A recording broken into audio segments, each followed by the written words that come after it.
Hi, my name is Joe Rogan, and I'm about to do something way out of my skill set. I'm about to try understand facts and logic. and hopefully I don't epic fail. Let's see what happens. Do it, you bitch! Do it, you bitch! Do it, you bitch! Do it, you bitch! Do it, you bitch! Oh my God! Make America great again. Donald Trump. What's up, the internet? Angry Asian here, and after listening to Joe Rogan's podcast with Ben Shapiro, young Joseph had some pretty epically bad takes, where he just won't even accept objective data. I mean, I get it. Guy has $100 million in the bank, and there's unfortunately nothing in the US that kills lazy people, or people without common sense, or people that don't care to figure out what's going on in the world. You! Yes, you! You're responsible. And if you are a human and you have morality in you, you should understand that. You contributed to it. But I get it. Joe could lose half his money doing stupid stuff, and he'd still be just fine. And look at his wife. That's the kid his wife had at 21, by the way. You know she's coming to him like, Joey, don't you think that, the police are killing, tons of black people in the street? They're just mowing them down. And he's just like, whatever. I'm going to the garage. Come on, Joe. You're better than this. There clearly is some impact in the echoes of slavery, and then after that, Jim Crow. There's clearly some impact in these deeply impoverished communities that don't seem to advance. Historically, it's fairly recent. If you go from the civil rights movement to 2020, we're really not talking about that much time. We're talking three about generations, 50 plus years. 60 years, yeah. Yeah, I mean, it's 50 plus. Right, in the world of, in the vast span of human history, it's not a very small amount of time. Right. So clearly, there's some impact of both racism Absolutely. and then Jim Crow laws. First off, I like that he skips the fact that throughout U.S. history, the group that's been trying to keep the black man down the most has always been Democrats. Second, if you want to talk about the echoes of slavery, let's look at the best example that disproves to you. Israel. Country basically begins its upward climb in the 1940s when hundreds of thousands of Jewish Holocaust survivors were placed in the middle of a desert with Muslims. Allahu Akbar, Allah, Allahu Akbar. Forget about your worries and your strife. Singing Allahu Akbar, Allah, Allahu Akbar. I'll drag you down with me to paradise, but you won't go there because you're an infidel. ISIS the Musical, coming New Year's Day 2017. Grab your tickets at www.stop. It's a bombastic fun time for the whole family. Better than Hamilton, I've heard. Basically, people that wanted to destroy the state of Israel and have tried multiple times surrounding them, and somehow became a global hub of innovation. Now, unless you tell me that you honestly think Detroit is going to become more of a tech center than Israel in the next 2 decades, your argument doesn't have any merit. But there are Right. bad cops. For sure. Look, here's a great example. The cops that pushed down that old man in where was it? Buffalo, New York? Is that where it was? Yeah. Cracked his skull. Yep. That's fucking crazy. I mean, and that's white on white crime, right?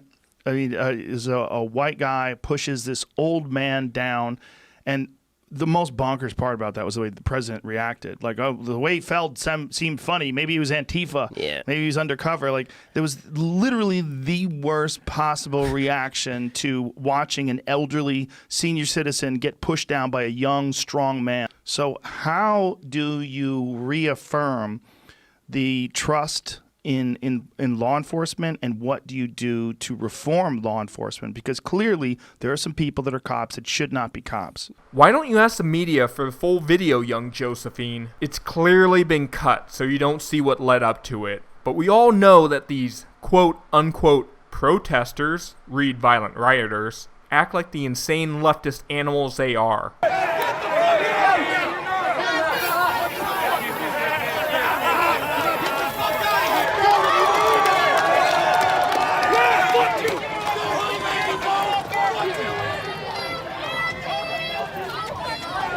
That's something you always have to ask yourself whenever you see a video is, what was this person doing that led up to this moment? And 9 times out of 10, they were doing something stupid. That guy, Andy No, had a brain injury, by the way, after he was attacked, but based on the police video,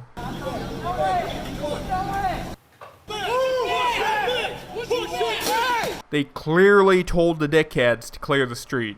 And instead of following the orders of the police, after, most likely, the police were attacked by the alt-left in said street, some leftist a-hole walks up to them and who knows what he's doing. The only question I've got here is, how don't you know better at that age to clear the streets when police say to clear the streets? I've been in riots before, and I know that after the police say to clear the streets, if you stick around, that's when you get effed up. And we all know the leftist nutjobs will use the elderly, or black, or whatever moron believes their shtick as human shields to give their media cronies something to whinge about. It was the beginning of the end today. The beginning of the end. It reminds me a lot of the last days of Nixon. Breaking news tonight, new bombshell. This is the beginning of the end. The beginning of the end. The walls are closing in. The wall's closing in. The wall's closing in. Right, but you clearly see that there's a big difference between people coming over here willingly and doing so in order to better their lives versus someone whose ancestors were dragged over here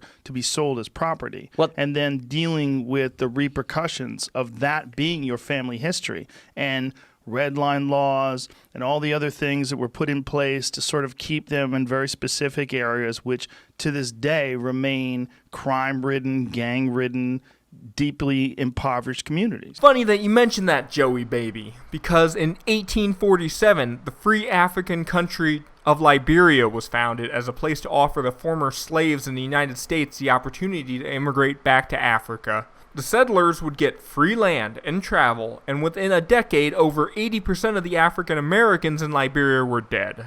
The majority of blacks in the U.S. don't care that their ancestors were slaves. They just want an excuse to bitch and free stuff from everybody else. But there has been a very small amount of emphasis placed on taking these impoverished communities and figure out how to engineer them out of the situation.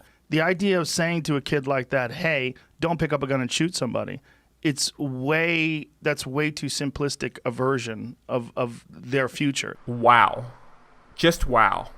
Hey buddy, it's against the law to shoot someone, but if you do, it's not your fault. There wasn't anything you could do about it. But the idea that the U.S. hasn't spent enough money on blacks is insane.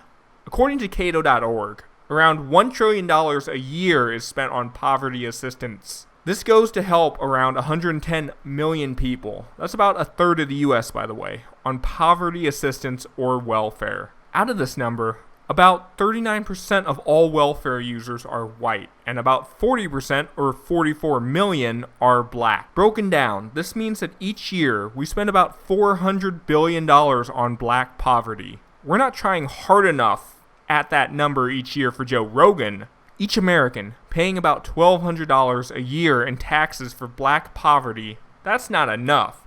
And that's not even counting the cost to students who are overlooked due to affirmative action, which gives black students a bonus of 225 points to their standardized testing scores and deducts 50 points from Asians, completely based on their race. Or the fact that companies will trip over themselves to hire and promote blacks based solely on their race.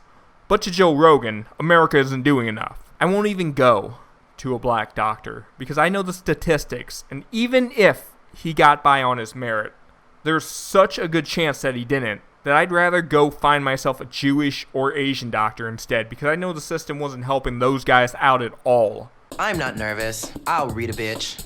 I will read you to filth. I get it. This was a little bit more of a rant than normal, but when dipsticks say stupid things like, America isn't doing enough for the black community, when you know the statistics, it's infuriating. I mean, you've literally got the perpetually butthurt crybabies throwing an extended hissy fit in the streets over a statistical non-issue, and all the while, you've got guys with a massive audience like Joe Rogan, and all other media putting out false claims supporting the narrative because people want to believe that somehow America is keeping blacks down, when in reality...